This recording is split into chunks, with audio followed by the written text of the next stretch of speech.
Haaretz is reporting on a terrible situation currently unfolding in Israel-Palestine. They say 3 Israeli policemen and a civilian were injured in protests that erupted on Sunday as bulldozers moved onto the site of an unrecognized Arab village Israel plans to tear down to make way for an authorized Jewish community. 6 protesters, among them 2 minors, were taken into police custody. Protesters tried to disrupt the work of Israeli bulldozers and earth removal equipment, which began digging a boundary close to the site of al-Hiran, homes destined for removal. So this is a Bedouin community, and the Supreme Court recently ruled that even though they've been there, the state has a right to just kick them out. Now, on top of this, we have another story from Haaretz. The Knesset gave preliminary approval to a bill that offers tax breaks for illegal settlements. Come on, man. Come on, man. I mean, really? Like, I have to come out here and do this segment and say, don't do that? You know, maybe it's not idea to give tax breaks to settlements that are illegal under international law and just give them the stamp of approval. Right on! Yes, illegal settlements. We don't give a fuck. Not our land under international law. We don't give a fuck. Tax breaks. How about that? We're incentivizing it. So you have that going on, and you also have... I mean, how can people not sympathize with the Bedouin community? They've been there, and the Supreme Court says, yeah, whatever, but we think it's our land. Gone. Dismissed. We gotta stop this stuff. They gotta stop. They gotta stop.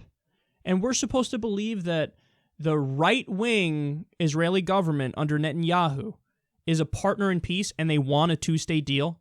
They want to finally get to a Palestinian state? How am I supposed to believe that? I'm supposed to believe that when they're like, okay, let's build more settlements. Okay, tax break for settlements. Okay, bulldoze this entire community of Arabs. I don't believe you that you're a partner for peace. So, and then, by the way, what happens as a result of this? You don't think that there are going to be some sorts of attacks in response to this? Of course there's going to be attacks. You just bulldozed the whole village and offered tax breaks to settlements. So when there are retaliatory attacks, what are they going to do? Oh! They'll turn around and say, oh, can you believe this? And look how unreasonable these savage Palestinians are. How are we supposed to make a deal with them? They just did violence against us. I unequivocally condone violence, no question about it. Perhaps don't build the settlements and bulldoze villages and offer tax breaks to the illegal settlements if you don't want the attacks, though. That's me talking to you as a friend. That's not me, oh my God, how dare you say that? You're so anti-Semitic for not wanting more attacks against Israelis. No, I'm trying to help you. Don't fucking do illegal settlements. Don't give tax breaks to them. Don't bulldoze entire villages. And then don't play like the fucking move of you do all that, and then when there's a response attack, you're like, oh, I can't believe it. Yes, you can. Yes, you can. You probably fucking predicted it as a result of what you did. So we gotta stop, man. We gotta stop.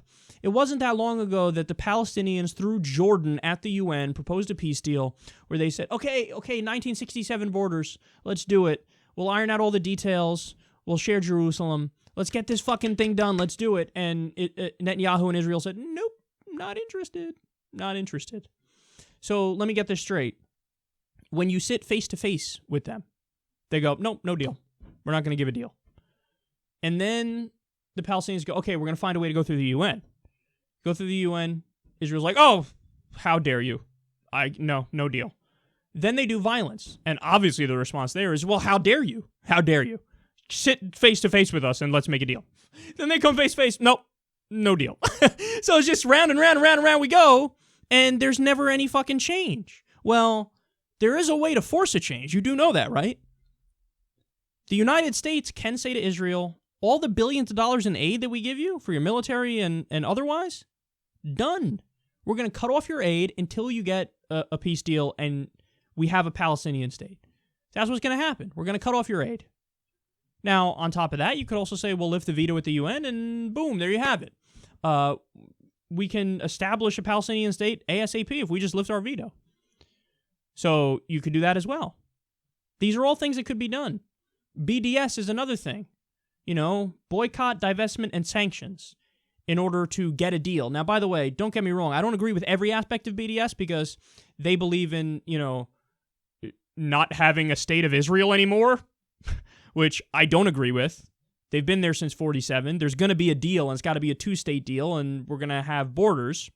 So I don't agree with the idea of, no more Israel. I think that's crazy. But should you use BDS to reach a common goal of let's have a two-state deal? Let's get a two-state deal done, and let's develop an independent Palestinian state. Yes, there I agree with BDS, and that would end the apartheid-like situation that we have there. So this is unacceptable, man. And for us to stand up and fight against this is not because we dislike Israel. It's because we like Israel. It's because we want there to be peace and stability in the region, and the more you give tax breaks to settlements, and the more you bulldoze villages, and the more you take more and more land, the less likely there is to be peace. It's not that hard to figure out.